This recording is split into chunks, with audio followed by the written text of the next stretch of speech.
Presiden Amerika Serikat Donald Trump kembali menjatuhkan sanksi baru terhadap Iran.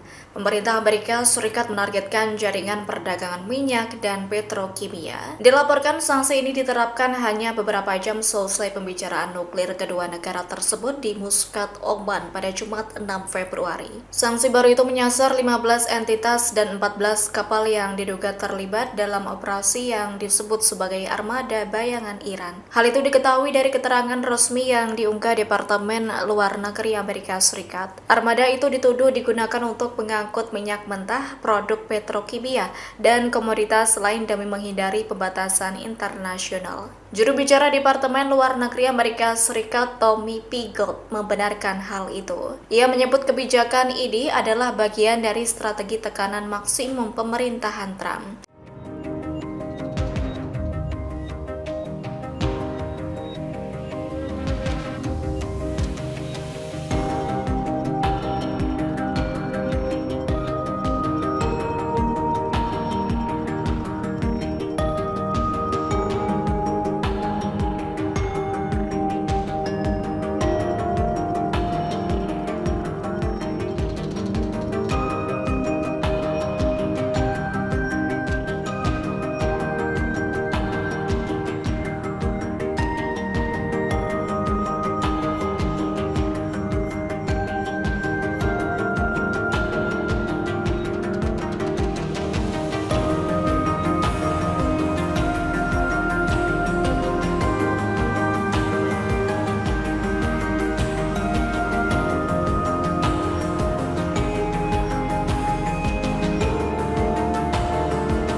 Download Tribun X sekarang, menghadirkan lokal menjadi Indonesia.